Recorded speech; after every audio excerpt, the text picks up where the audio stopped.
Hello, my fellow readers. This is I, Dark Symphony 777, with a fan fiction reading. As always, a link to the story will be in the description below. Please like the video, subscribe to the channel, click on that bell for notifications, and leave a comment in the comment section below on your thoughts on the story and any future fan fictions you want me to do a reading of. Currently, I'm about almost halfway through Unchained.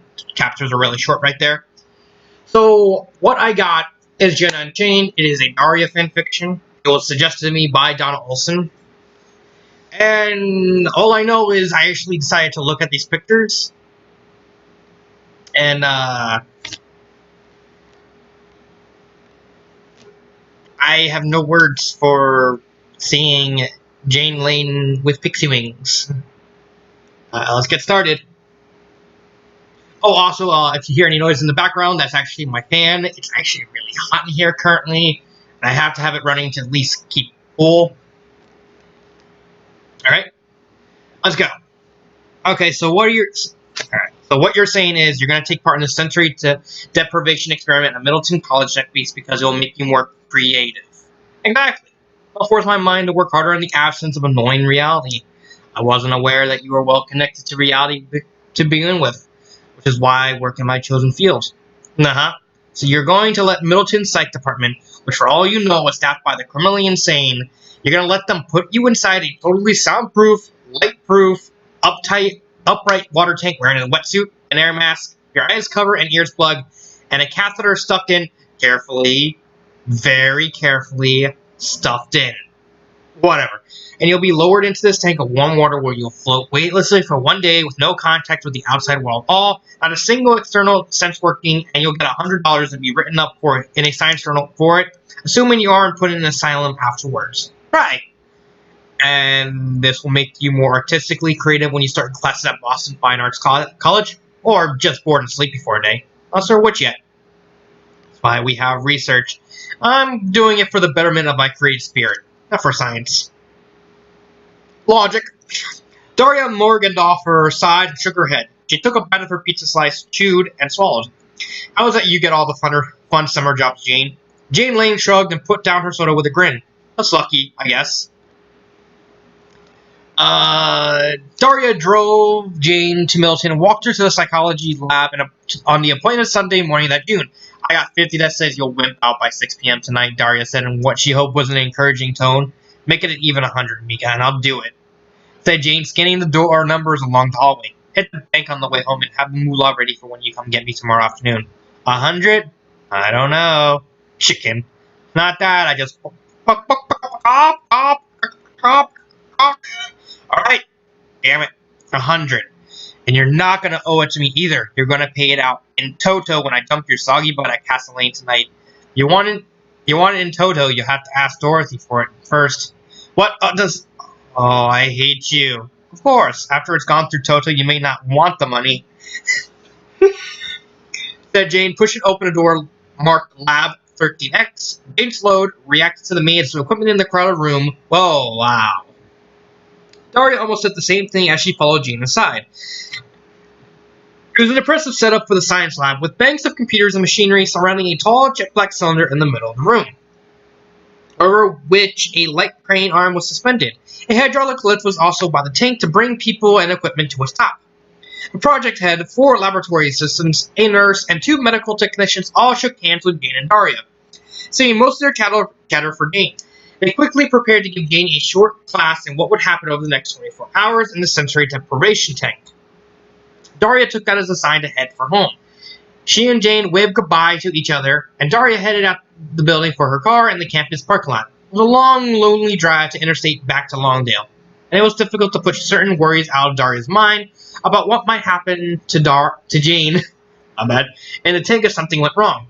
She'll be fine, Daria murmured to herself. She'll call me tonight and ask me to come pick her up, and I'll let her pay me 50 and she can owe me the rest, maybe 20, or whatever. I don't care as long as she comes back safe, and this is stupid. Fine. The nurse and med techs will be there all night monitoring her vital signs. I will eat pizza when we get home and nothing will change. But what was the sensory deprivation tank really like? What possessed Jane to do it? Well, the money and a bit of fame, sure. And maybe it will jumpstart her creativity. Who knows? Stranger things have been shown on Sad World. Sad World. Still, Daria arrived back from London by 1 p.m. and stopped by the Cranberry Commons Mall. After some aimless shopping by herself, she gassed up the car, went home, and was sitting in her room. Crap. Yeah, there we go. Let's see. There we go. Sitting in her room after supper, trying to read the evening news off the internet when she realized she hadn't gone by the bank. She glanced at the clock on the computer monitor and groaned. The banks were now closed for the weekend. For some reason, this came as a bad sign. I didn't get the money because I was distracted, Daria told herself. But something else inside her whispered, you didn't get the money because she won't be coming back to collect it. Stop it, Daria said aloud. Stop it now. The thought returned. Stop it! Daria got up and paced her room for several minutes. They lay down on her bed facing the ceiling. It was still light outside. The phone hadn't rung. Jean was supposed to put down the Morgandover's phone as well as her own home phone as emergency contacts. The phone hadn't rung, so nothing was wrong, unless Jane had forgotten to write down Daria's number. She never forgot to do that, but Daria had forgotten to pick up the money from the bank. She had never before welched on a bet with Jane. It's not a problem. I can get the money tomorrow morning at the drive-through ATM. Daria thought irritably. Strange how a few hours earlier she hemmed and hawed about $100 because it seemed like a lot of her college fund. But lying on the bed alone, she had a wild thought that if she knew it would save Jane's life, she would empty out her entire savings account in a heartbeat and never miss it. Daria thought about calling the Milton Psychology Department, decided against it, decided to do it, decided not to, and so on for many long minutes. She was afraid, and she couldn't say why, and she hated it. Come home, Daria thought. She took off her glasses and put an arm over her eyes. She was very tired and very afraid. Come home, Jane. Just come home. Daria began to wake up. She thought someone had called her name. She blinked and rubbed her eyes, then found and put on her glasses. Fell asleep, she muttered. She rolled over and sat up in her bed, feet dangling over the side. It was dark outside her window. The bedside clock said 11:16. She'd fallen asleep inside of her clothes and now felt grubby and sweaty. She let her elbows rest on her knees, removed her glasses again, and rubbed her face. Time for a shower, then bed. She wasted the whole day thinking about surprise blue eyes. Okay, said a small, clear voice beside her right ear. She turned her head. Her vision was blurry without her glasses, but she saw. Daria shrieked and rocked it off her bed. Her head slammed into the television set and almost knocked it off its wheel table. When she reached the padded closet door across her bed, she spun around. Her back pressed to the padding as she gasped for air. She realized then that she still had her glasses in her hand, and she put them on. Nothing. There was nothing by the bed. But I saw there was nothing by the bed. Nothing above it, nothing around it, nothing but her usual stuff. Nothing. Weak with terror, Daria sank back against the padded door. Her legs trembled. For just a moment, she thought she had seen, and it looked just like. Daria put a hand to her forehead. No fever. She was definitely awake. She struggled to slow down her breathing and pounding heart. Finally, taking a deep breath and holding it for several seconds, she let out her breath, feeling vaguely foolish and still in the back rush of that sudden jolt of unspeakable fear. She thought of her younger sister in the next room and sighed heavily. Good thing I didn't wake up Quinn. She's on a date and not yet in, whispered the feminine voice by her right ear. The shock and terror was so bad that Daria couldn't move. A dreadful paralysis robbed her of her ability and even left her fingers. She waited, staring at her bed but seeing nothing. Listening. A tiny breath was drawn by her right ear. Night is young. Heaven's clear, said a tiny, familiar voice. It came closer. Why don't we both get back out of here? Slowly, Daria turned her head. The thing she had seen only inches from her face while sitting on the bed, the frightening thing was back. It was Jane.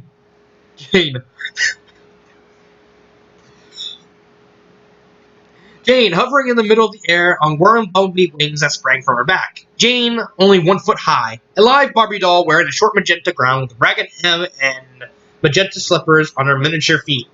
Her wings moved so fast that they could hardly be seen, buzzing softly in the still air. What, did Jane turn into Tinkerbell? Let's see. Daria took a step back, then another, and bumped into a padded wall. She pressed back against it, her mouth wide open and her eyes goggling at the feet. The tiny blue-eyed Jane smiled with glee and hovered a foot closer, her arms stretched out at her sides. It's me, It's me! Good Jane is free! She pipped in a high but extremely Jane-like voice. Please come outside and play with me? What? Said Daria. I just escaped the lonely doom, that timely, dreadful, darkened room, and crossed the great and starry night until I saw your welcome light, shouted the Tinkerbell-style Jane. I'm free, and we're together. Let's go outside and test the weather. Daria blinked. She knew she had completely lost touch with reality, a psychotic episode. She was unquestionably awake, as her side still hurt when she hit the TV set. But she was hallucinating, wildly riddled with fear for her friend and Tinker Jane. As Daria was starting to think of her, put her hands on her hips, hovering in the air, and gave Daria a mock frown. You might have seen the way you look. You think you've read a scary book, or maybe even seen a ghost. Tinker Jane suddenly darted a foot closer, glaring. I'm not the friend you care for most. Daria swallowed, regaining a little equilibrium. I'm a little slow tonight, she said, her voice too high. Sorry. Tinker Jane grinned again. Her glare gone. And let's be off and brave the dark. There's probably no one in the park, so we can chase a firefly or eavesdrop where the lovers lie, or gaze up at the silver moon and dance below, or hum a tune and maybe sing an aria. Tinker Jane gave a hopeful smile. Please say you'll follow Daria. Daria licked her lips. Okay, sure. She said, not believing for a second that any of this was actually happening. If the story doesn't end with Daria in an insane asylum, I'm going to be surprised. But then again, I'm taking a bet that something bad might have happened to Jane. I'm guessing. She said, not believing for a second that any of this was actually happening. She'd go along and just ride out the hallucination. Whatever it led, Daria pushed away from the patterned wall. Standing straight, Tinker Jane backed up in the air, and darted to the door and twisted the knob until it clicked. She struggled to pull the heavy door open, but in vain. Let me, said Daria, walking slowly over. She reached for the doorknob, waiting until Tinker Jane flew back from it. She twisted the knob herself and pulled the door open. No one was in the hallway outside. Coast is clear, Daria said. The hell did I just say, she thought. Last time I said that, I was a kid. A tiny whirring flicker in magenta zipped past Daria and out the door, hovering in the hall. Tinker Jane pointed to the stairs. Let's follow where the adventure beckons, she sang. And leave your watch. We won't count seconds. Okay. Alright. Daria undid her watch and tossed it on her desk as she left her room and closed the door. She glanced at her parents' closed bedroom door. Won't they hear us or notice I'm gone? She whispered. Tinker Jane snorted and rolled her eyes. Your rents will never know it all. They're all like logs, please quote all. Daria stopped and stared at Tinker Jane. You didn't really say that. Did you? She whispered, shocked. Tinker Jane gave Daria a dull look. You disapproved to send me ducking? I never said that they were... Tinker Jane finished by sticking out her tongue at Daria and blowing a very spitty, bronxy cheer. She then covered her mouth with both hands and giggled, wings whirring away. Daria shook her head, mortified, and went to the stairs. Let's get out of here before someone sees you. Or worse, hears you. Afraid someone will hear my auditory hallucination? She shook her head again and wondered what sort of medication she'd soon be getting. With luck, the antipsychotics would be cherry-flavored. Daria unlocked and opened the front door, letting Tinker Jane outside before shutting the door, with care behind her. It occurred to her that she could have just locked Tinker Jane out, but she discarded the idea in a moment. She was becoming attached to the idea of wandering around with this fairy-like creature. Despite its habit of speaking only in rhyme, it sounded just like Jane. A grade school Jane, but Jane. Daria walked down to the sidewalk and looked around. A full moon rode the warm summer sky overhead. Figures it would be a full moon out tonight, Daria thought, and the subdivision was bathed in silvery radiance. Shadows fair everywhere, cast by the light, silent orb above. Daria idly wondered how long it would be until the police picked her up for questioning. No, officer, I'm not a runaway. I'm following my foot-high, very friend, Tinker Jane. Good thing her mother was a lawyer. She would have spent more than a night in the slam or a hospital psych ward before Helen got her out on a technicality. Where to? Daria asked her hallucination. Out about most anywhere. Above the earth, below the air, through the moonlight. Where to play? Tinker Jane pointed. Let's take our chances that away. Fairy Jane pointed towards Lawndale's village green, a small park in the direction of downtown. Daria sighed and set out at a steady pace. Tinker Jane kept up admirably, humming an unidentified tune with a Beach Boys quality. A disturbing thought edged into Daria's consciousness as she walked, eyeing Tinker Jane all the while.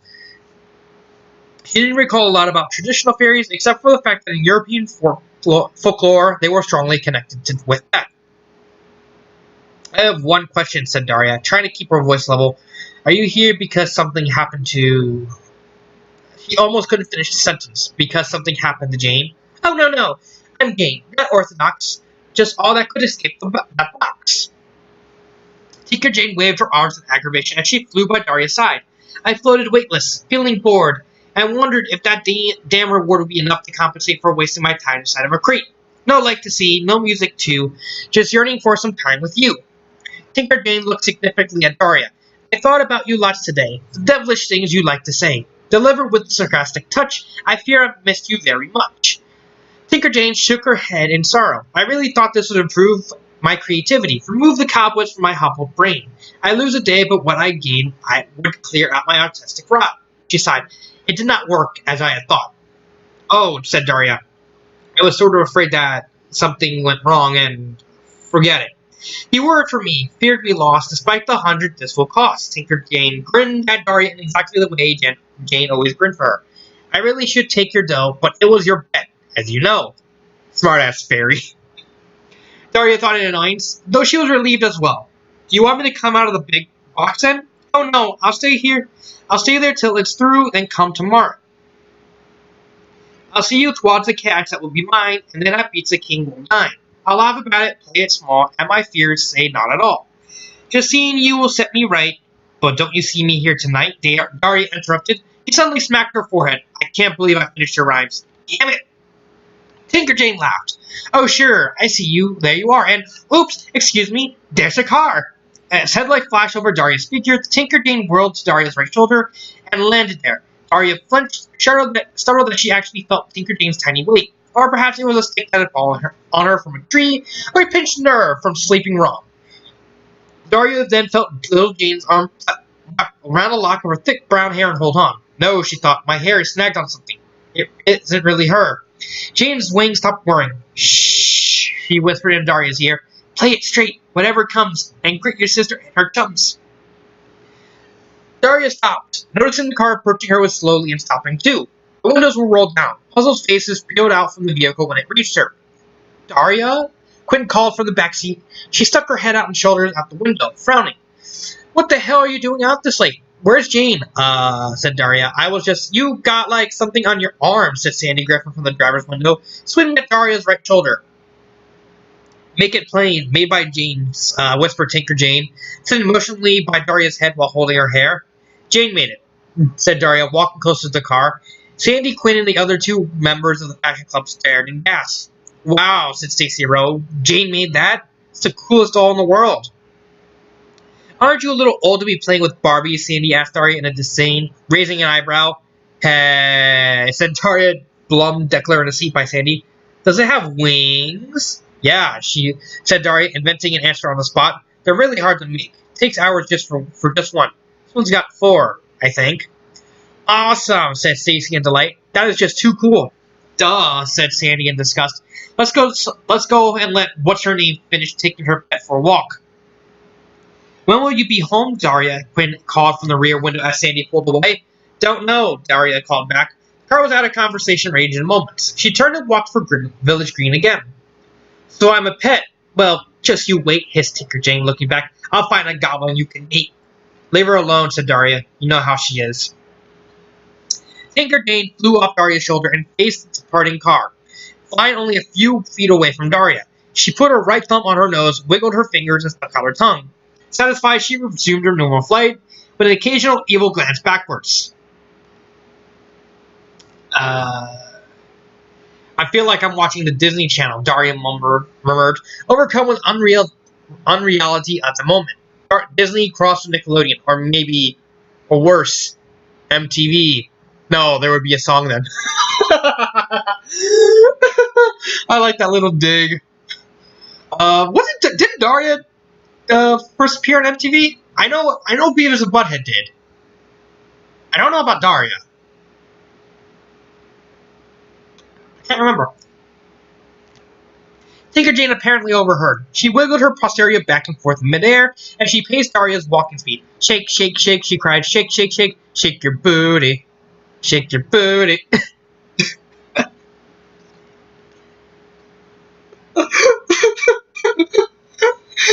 Oh, that's it. Oh my god, that's... Oh. Daria nearly walked into the telephone pole watching Tinker Jane's actings. This isn't real, she reminded herself. Bear with it. You'll wake up soon, I hope. Two wandered until they reached Village Green. Having nowhere to go in particular, Daria walked up to the statue in the center of the tree-surrounded city park and sat on a stone bench there. Tinker Jane amused herself by doing loop-loops and circling the statue's leg at high speed. Maybe you can go into the superhero business, said Daria, too stressed out to care anymore. If this was real or not. You could call yourself... no. Tank Girl's already taken. So's Wasp. Tinker Jane isn't pushing... you know what? Now that I think about it, Tinker Jane is actually kind of a neat name. I could see a superhero named Tinker Jane. It'd be like a one of those superheroes that that basically build stuff. Like they grab like random scratch and they like Frank West. Like her superpower would be she can take everything and turn it into a weapon. It's like a teddy bear and a stool. She makes something that can blow stuff up. You need a name that will strike fear in the hearts of evildoers. I need a cherry-flavored major tranquilizer with an hour of electroshock. Tinker Jane hovered low over her waist faster than peer inside, wrinkling her nose. I'm not the superhero type, she said. I never live up to the hype. Besides, I really hate to think that every day I need to sink myself inside a water barrel, popping out of this apparel. You probably talked the villains to death anyway, Daria said absently. The anti-crimer rhymer. That's what you would call yourself.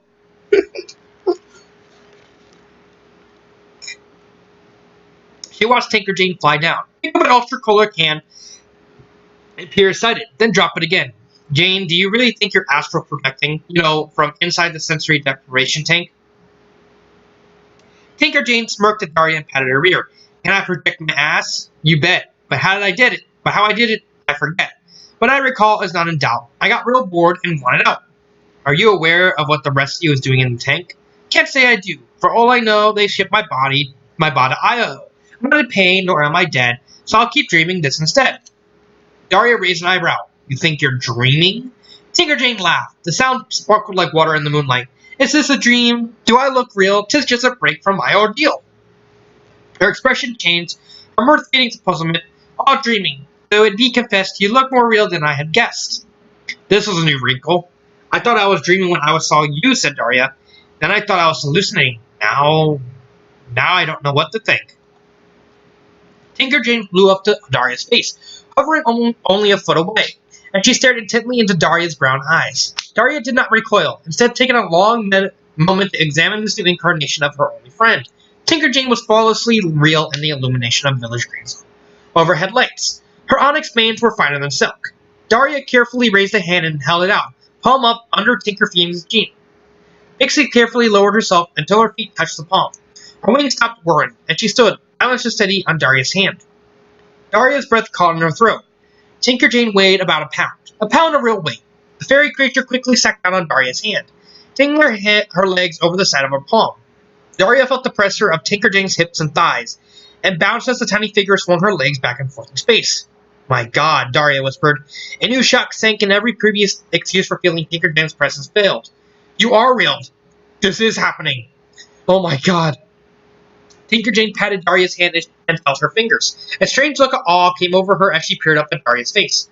Your hand is warm and smooth your skin, she whispered. Your fingers huge and my arms thin. I'm half afraid that I was wrong. The dream it wasn't all along. Why would you wear that dress then? Where to be smooth, Daria? Daria asked, unable to think of anything else to say. Tinker Jane looked down at her magenta outfit. My clothing brings to mind the days of second grade. Of two school plays in which I started Mother Ran, Midsummer Night, and Peter Pan. So you were once both Puck and Tinkerbell, said Daria dazed. Yeah, I can see that. The merry wanderer of the night, that's you. Maybe you brought up that memory while you were sleeping in the tank and transformed yourself. Or your spirit or your astral something into Tinker Jane. A new thought came to her. Did you go trick-or-treating just like this when you were little? Tinkerchick nodded. On Halloween, I did indeed. From all that doubles came the seed to fly about, just as I am. I wonder it... Tinker Jane abruptly seized the hem of her magenta dress and pulled it up to her neck. She looked down at herself. She wore nothing underneath. I don't. God damn.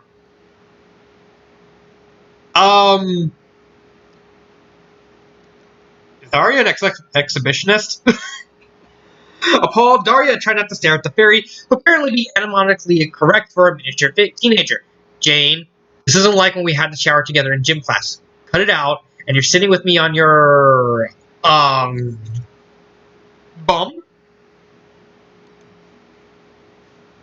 Tinker Jane let the dress fall back into place, looking at up at Daria in surprise. She then importantly shifted her position, rubbed her bare tush on Daria's palm as she grinned wickedly. Oh, thank that has to be really creepy, like a tiny fairy, nearly naked fairy, going commando, and then said no, and then she just rubs her butt right across her hand like a dog. No, stop it. No, stop it. Stop it. Oh, thank Lord, said Daria with a glare. I'm gonna wash that hand with soap and hot water for hours once I get home. Maybe I should wipe it off on you. You'd wrong me for my harmless caper. Protested Tinker Jane, grinning. Go find yourself some toilet paper. Why don't we find a bug zapper and see if it works on pixies too? Tinker Jane stuck out her tongue. After a moment, her smirk faded, replaced by a look of mild anxiety. If this is real, we shouldn't roam. You'll need to get your sleep at home, so you can drive to Middleton and pick me up at 1:30. Daria's irritation disappeared. It came to her that she didn't want Tinker Jane to get up from her hand. The experience of being with her was too novel and wonderful, and it would never happen again. And Daria knew it. We can take a few minutes more, said Daria softly. I didn't bring my watch, remember? Tinker Jane looked relieved beyond measure. She gazed up at Daria's brown eyes, and slowly there inside the dark. I owe the night and all the park. The fear that you would go and tell me, go, and you're the only friend I know. Daria felt her face flush and her eyes water. She felt a response was required, but she hated to get emotional. Even now, still, well, it hardly needed to be said, and you're the only friend I know, whatever your size. Daria replied in a low voice. She swallowed. Her throat hurt. I have a secret, never shared, said Tinker Jane softly, her face both solemn and radiant. Inside me hidden, never dared to speak. Yet write it, call it true. Please hear me say it. Tinker Jane reached her arms out to Daria, motioning her closer. Daria brought her face down to Tinker Jane, whose tiny hands touched her eyeglasses, her hair, her cheek, and gently pushed her to turn her head. Tinker Jane rose upon her knees, and Daria's hand leaned closer to her left ear. Daria felt and heard the stir of a tiny breath, and then heard 3 soft words whispered in Tinker Jane's voice. Aww. It's pretty obvious I know what the word is, based on the Rome. Yeah. She basically said, I love you. It's pretty obvious. The air crackled just a tiny bit. Tinker Jane's weight vanished from Daria's hand. Daria turned her head, surprised. Tinker Jane was gone. Daria lowered her head and looked around her. She was alone in the park. Jane, Daria called. She stood up, looking all around her. Jane? No response. Jane? She shouted, Jane! Don't hide, Jane! Damn it, Jane, where are you? She ran halfway home before her energy deserted her. 2 Longdale cops on a patrol call found her panting and staggering up a deserted sidewalk just after midnight and took her the rest of the way. Quinn met her at the door in the middle of redoing her nails. Hey, where's your doll? Quinn asked, but Daria brushed past her and stomped up the stairs to her room without a word of explanation. As soon as the door was locked and she was alone, Daria grabbed the cordless phone and dialed information. Then the Middleton Psych Department robotic directory. 2 minutes later, she was talking with a medical technician at Lab 13X. Miss Lane is fine, said the yawning tech, once assured of Daria's identity as Jane's friends. She potently woke up about 20 minutes ago from the recordings, but she's asleep again. Everything's okay. She'll be ready to pick up at 1:30 tomorrow unless we call off earlier. Daria hung up. She noticed her glasses were smudged and she took them off, preparing to wipe them clean. She lifted them to a light to see where the smudges were, and froze. Staring at the lenses after a long moment, she put her glasses away in the carrying case and took out her emergency pair and put those on instead. She did not go to sleep until 3 a.m., when she lowered her head and closed her eyes while sitting at her desk, looking up internet information on fairies, astral projection, and sensory deprivation. 3 topics that were, of course, not connected at all. Daria waited at Lab 13X from 8:40 a.m. until 1:20 p.m. On the following day, she fell asleep while reading an old library copy of Thomas Knightley's The Fairy Mythology. A lab tech rolled her up, and they lifted Jane out of the tank at noon, set her on the hydraulic lift, and lowered her to the ground. Once stripped of her diving mask, Jane sent a tired smile to Daria, but then looked away, as if embarrassed. Daria hid her book in her backpack and zipped it up. Jane was whisked away for a checkup by the nurse and medical techs, reappearing after debriefing and shower in a bright blue t-shirt, black jeans, damp black hair, and a wary face. Walking appeared to be a little difficult for her, but was manageable. Well, that's over with. Jane mumbled in the corridor outside the lab. I'm beat. I'll bet, said Daria. She glanced at the right hand, then wiped it on Jane's t-shirt. T-shirt sleeve. Jane looked at her puzzled. Why'd you do that? What? Wipe your hand on me. It was dirty. What? Jane did a double take and stared at Daria with a strange look on her face. Dirty. Dirty? Never mind, said Daria. Let's go home. The drive back on the interstate was light on conversation. Jane finally fell asleep, forehead pressed against her cool window. Daria poked Jane in the arm when they reached Jane's house several hours later. Hey, she said. End of the line. Everyone out. Jane rubbed her face. Half-dried hair was spiked out in all directions. Oh man, she mumbled. That was weird. My crotch hurts from that damn catheter. Really? Said Daria and got out of her car. She helped Jane into the house and into the kitchen, where Jane began eating non-stop out of the refrigerator. That's not necessarily good for you, Daria remarked, watching Jane finish an apple in 1 minute flat. Take a break so your stomach gets used to it. Said Jane, killing off a slice of pie and a soda. Okay, rest now. I thought you spent the last 24 hours resting. That was a hell of a rotten rest. I was bored out of my mind. Man, I had the craziest dream, too.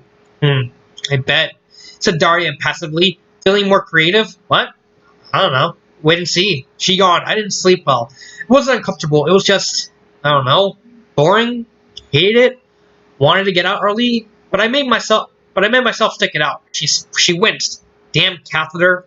Oh, said Daria, reaching into a pocket of her jacket. Here. She pulled out 520s, fresh from the ATM, and put them in Jane's hand.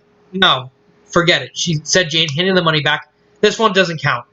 I insist, said Daria, not taking the money. It was my bet, as you know. Again, Jane glanced at Daria strangely, but she finally pocketed the bills. I want to be by myself for a while, if you don't mind, she said, looking uneasily. Let's get together later tonight. It's pizza, same old, same old. It was really weird. Sure, said Daria. Oh, and there's this. She reached in her other jacket pocket and took out her glasses cases. She opened it and held up her glasses. Don't touch the lenses. Interesting smudges, wouldn't you say? Jane frowned and took the glasses by the earpieces, lifting them up to the light. Across the outside of the left lens was 2 oily handprints, each the size of an adult human thumb. Jane stared at the handprints for a long time. All expression faded from her face except for the blinding amounts of shocks mixed with fear and awe. She looked at Daria for a long moment, then looked at the handprints again. Her fingers trembled. Ow, she finally croaked, her throat dry as a bone. How? Daria carefully took back her glasses and put them away again without touching the lenses. She snapped the case shut and put them in her jacket pocket. I have a secret, never shared, said Daria, but you know what it is. She turned to go. See you tonight. She only got 2 steps toward the door before her best and only friend caught her.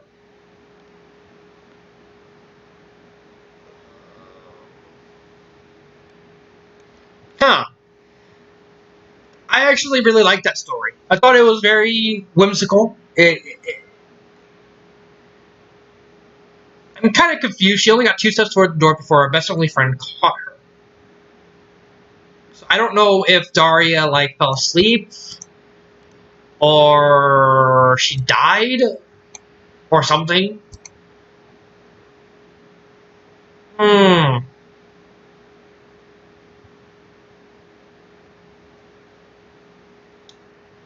But I like the story. I have to give it 4 out of 5. The only complaint I would have is the spacing. I don't know if there's a space way to space tool. What website is this? Web Archive. Oh, this is the Wayback Machine that was mentioned in the last Daria story. I didn't even notice that at first.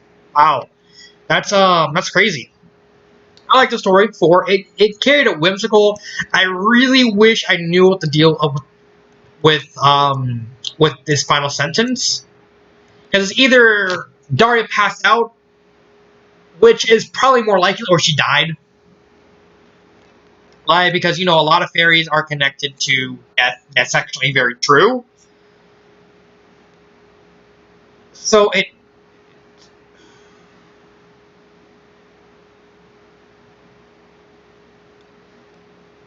I mean, it would be it would be completely unethical for her to die at the last second. I'm seriously guessing she literally she literally passed out. She went to sleep at like 3 in the morning, and then she got like 5 hours. And I guess her being tired with all the stress probably caught up to her. That's what I'm guessing. I really hope it's not the other. I really hope it's not that she died. That would be annoying. So yeah, that's Jane Unchained. I did like the story. Thought it was paced nicely, no grammar errors, except for this. Just needs to be spaced. I'm pretty sure you can't do that on this website. A neat little idea. I'd probably read this again. All right, it's been Dark Symphony 777, and